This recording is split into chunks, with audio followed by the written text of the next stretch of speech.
부활의 증인. 마가복음 16장 1절에서 8절 말씀입니다.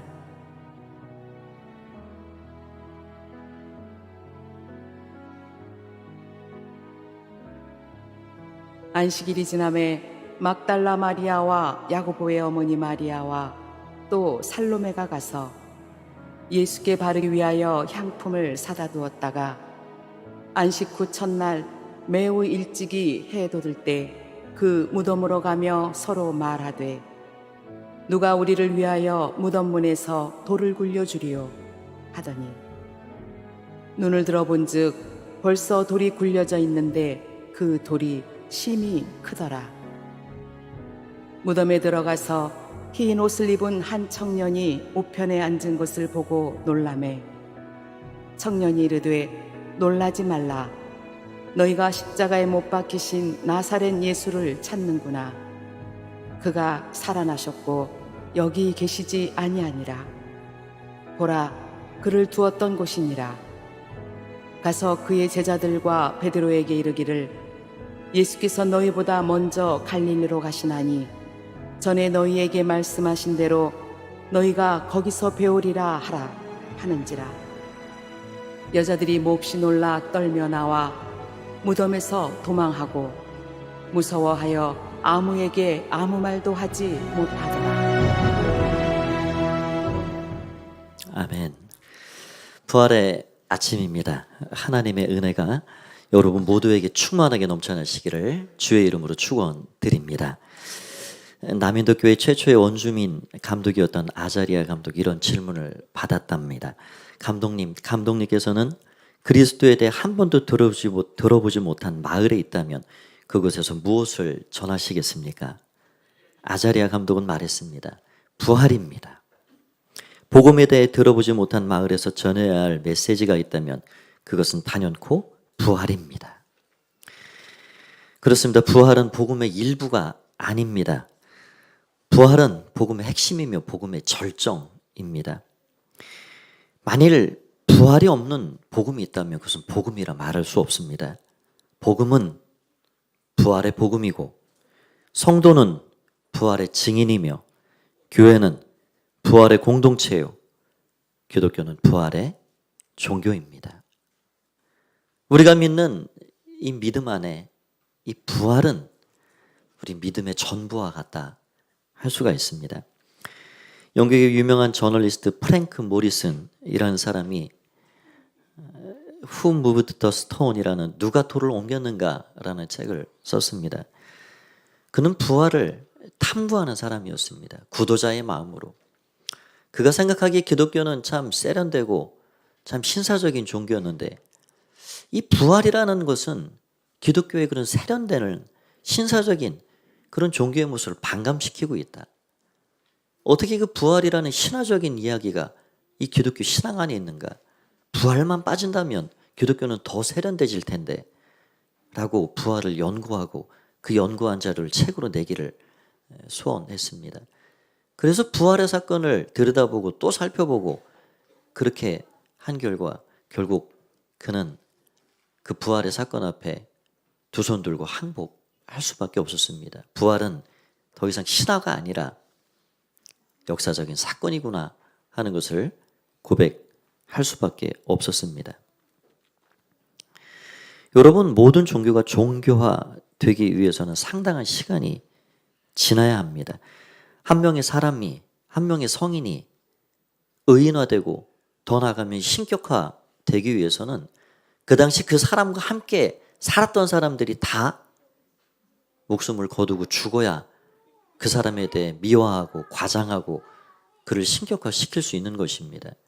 경전도 마찬가지이지요. 최소 100년, 200년, 300년 이상 지나야 한 종교의 경전이 만들어지게 되는 것입니다. 그런데 여러분, 우리가 믿고 섬기는 예수 그리스도, 그 예수님의 태어나심과 행적, 죽으심, 부활의 이야기가 가득 담겨 있는 우리가 읽고 있는 여러분 눈앞에 펼쳐져 있는 이 복음서는 예수님이 돌아가시고 최소 25년에서 30년 어간에 다 쓰여진 책들입니다.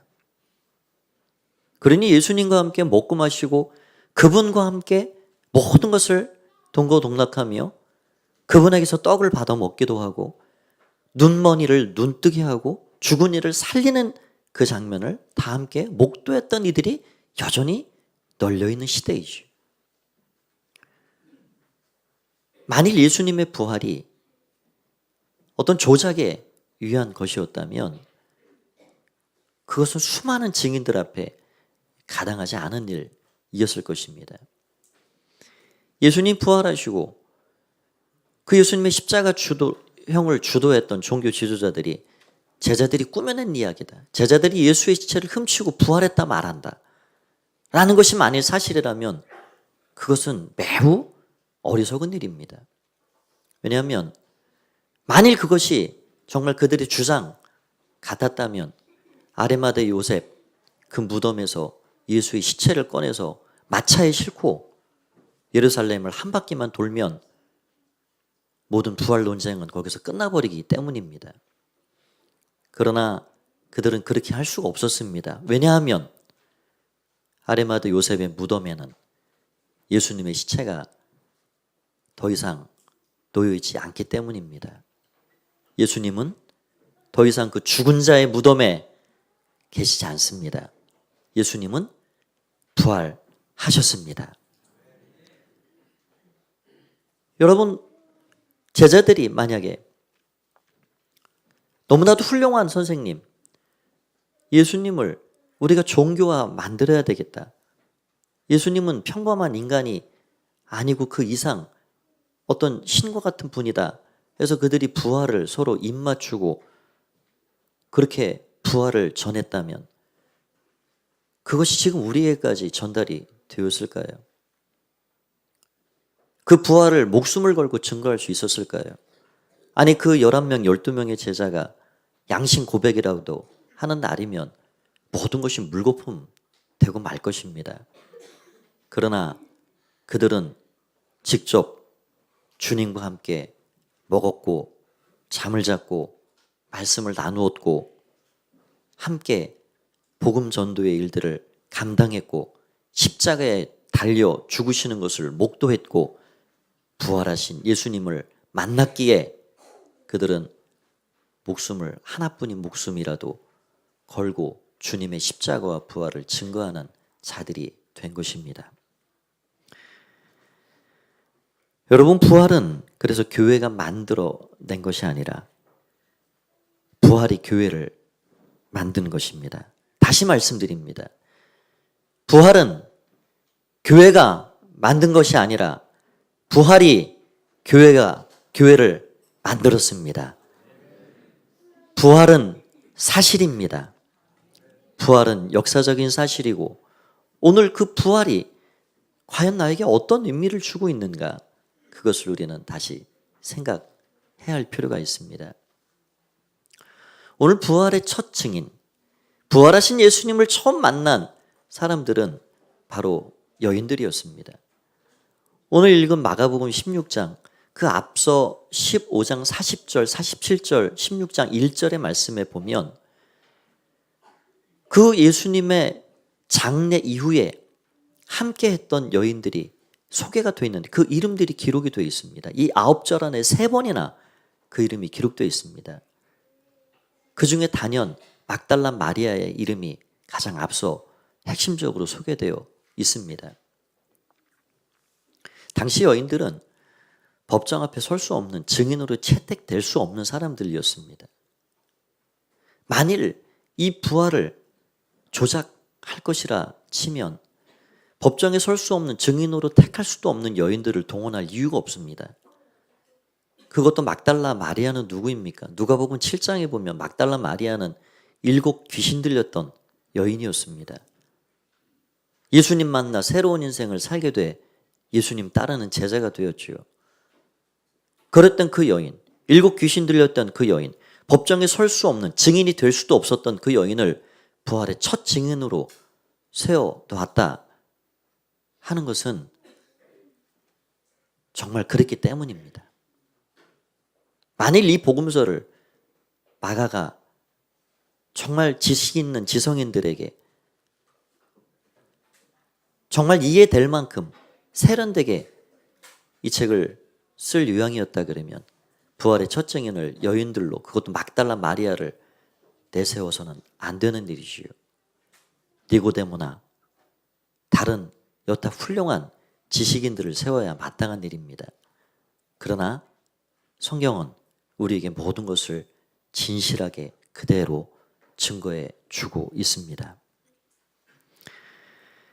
우리는 그래서 부활을 믿습니다. 그런데 이 부활이 어떤 과거에 있었던 2000년 전 사건에 불과하고 또 미래에 우리가 죽음 이후에 만날 약속으로만 생각하고 산다면 그것은 부활을 누리지 못하는 것입니다.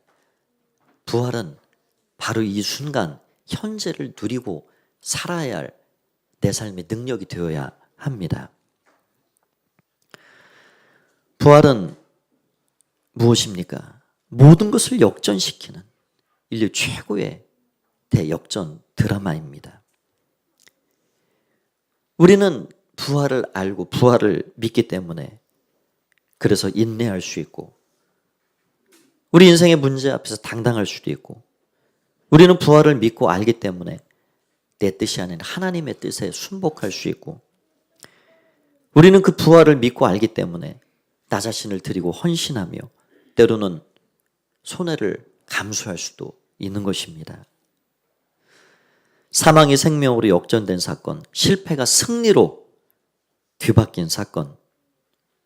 그래서 우리는 이 부활을 믿기 때문에 인생의 비탄과 고통 앞에서도 좌절하지 않습니다. 죽음 앞에서도 두려워 떨지 않습니다. 죽음은 더 이상 기피의 대상이 아니라 우리가 새로운 영혼을 향해 나아가는 기다림의 대상이기도 합니다. 주님과 함께 죽으면 주님과 함께 산다는 그 진리를 우리는 고백하고 믿고 살기 때문입니다. 오늘 이러한 부활의 영광을 처음으로 목도한 여인들이 있습니다. 그들이 어떻게 해서 부활의 첫 증인이 될 수 있었을까요? 첫 번째로는 예수님을 사랑하는 자들이 부활의 증인이 될 수 있다라는 사실입니다. 그녀들은 무덤을 이른 시간 찾아갔습니다. 그런데 그 무덤을 찾는 일은 매우 무모한 일이었습니다. 여기 4절에 보면 매우 큰 돌이 그 무덤을 가로막고 있었기 때문입니다. 그것은 매우 큰 돌입니다. 여인들이 감당할 수 없습니다. 그 무덤문을 지키는 자들이 파수하고 있습니다. 빈손으로 가지 않았습니다. 향품을 들고 갔습니다. 그런데 그것도 별로 의미 없는 일입니다. 왜냐하면 예수님의 시신을 장례 지낼 때 니고데모가 100근이 넘는 그런 향품을 이미 시신에 다 처리하고 세마포로 그 시신을 다 감쌌기 때문에 향품을 가져간다는 것도 불필요한 일입니다. 무모하고 불필요한 일이었지만 무엇이 어떤 마음에 이끌려 그녀들의 발걸음이 지금 예수님의 무덤을 향해 안식일을 지나 설레는 마음으로 그 동트는 새벽에 그녀들의 발걸음이 달려가게 만들었을까요? 바로 예수님을 사랑하는 마음, 예수님을 향한 사랑 때문입니다. 막달라 마리아를 소개해드렸듯이 7 귀신 들렸던 여인, 지난날의 아픔과 상처, 고통과 영적 결박의 그 어려움에서 살았던 자신의 인생에 찾아오셔서 자유와 소망, 새 생명을 주신 그 예수님이 너무나도 감사해서 그 예수님 앞에 모든 것을 내어드리고 싶은 주님을 사랑하는 마음이 가득했던 그 여인들이 그 무덤을 향해 달려가게 만든 것입니다. 구원받은 은혜와 감격이 크면 주님께 모든 것을 내어드릴 수 있습니다. 전승에 의하면 누가복음 7장에 나오는 예수님께 향유를 부어드린 여인의 이야기가 나오는데 그 여인을 죄 많은 한 여인이라 소개하고 있습니다.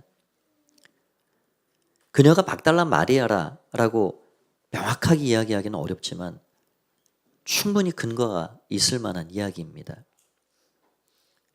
자신의 인생이 찾아오셔서 모든 것을 역전시키고 모든 것을 새롭게 새 피조물로서 살아가게 만들어주신 예수님, 그 예수님께 자신의 전 재산과 같은 그 향유를 부어드리고 예수님 십자가에 달려 돌아가셔서 이제는 그 예수님에게서 무엇인가를 바랄 수 없는 그때에 그 예수님의 그 죽음을 애도하며 슬퍼하며 무덤을 향해 찾아갔던 그녀들의 마음은 참으로 하나님 앞에 아름답게 드려질 만한 마음이었습니다.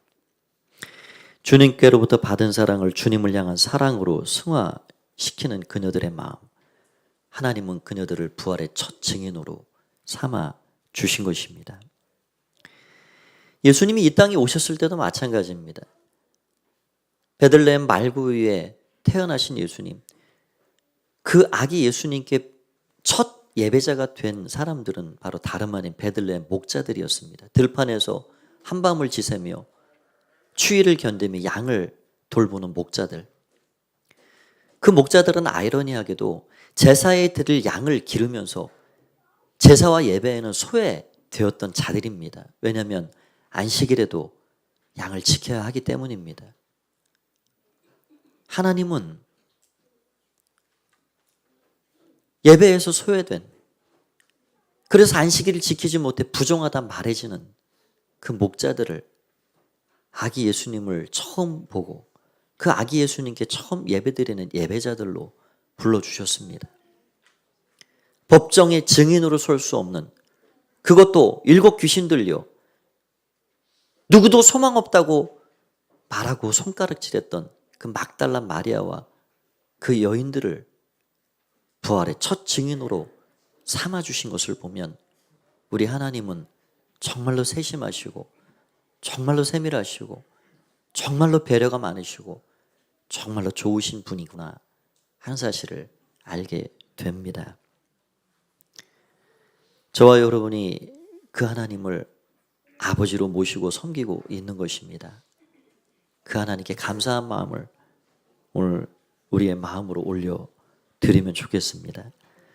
두 번째는 우리들도 부활의 증인으로 살아가야 한다는 것입니다. 우리는 부활의 은총을 먼저 누리고 사는 자들입니다. 아직도 여전히 수많은 인생들이 비탄과 고통, 죽음의 사슬에 매여 살아갑니다. 죄의 문제를 해결하지 않고서는 이 둘째 사망의 절망을 피할 수가 없습니다. 우리는 그들에게 십자가를 통한 죄사함과 부활을 통한 새 생명을, 그리고 그 기쁨과 소망을 알려주어야 합니다. 해마다 부활절이 되면 계란을 나눠드리지요. 계란을 생각하면 무엇이 생각이 납니까? 계란은 새 생명이 탄생하는 것입니다. 작은 씨앗도 마찬가지죠. 어떻게 그 작은 씨에서 큰 나무가 되고 거기에서 맛 좋은 과실 열매들이 만들어지는지. 우리는 작은 씨앗과 이 작은 한 알에서 만들어질 큰 나무와 열매, 그리고 많은 동물들, 그런 것들을 상상하기 쉽지 않습니다. 그 자체가 신비이고 경이로운 일이지요. 부활이 바로 그런 것입니다. 죽을 것이 죽지 아니할 것으로 변화되고 썩을 것이 썩지 아니할 것으로 변화되는 인류 최대의 대역전의 사건, 그것이 바로 부활입니다. 예수님의 죽음과 함께 예수님 안에 살아가는 모든 주의 백성들은 예수님의 생명에 참여하는 자들이 될 것입니다. 예수님과 함께 죽으면 예수님과 함께 살아나게 되는 것입니다. 저를 한번 따라서 선포해 보실까요? 예수님 부활하셨습니다. 나도 부활할 것입니다. 우리 한 번 더 해보겠습니다. 예수님 부활하셨습니다. 나도 부활할 것입니다. 예수님의 부활의 은총이 여러분 모두와 삶의, 또 가정의, 모든 삶의 환경과 현장에 충만하게 넘쳐나시기를 주의 이름으로 간절히 축원드립니다. 같이 기도하겠습니다. 살아계신 주님을 찬양합니다.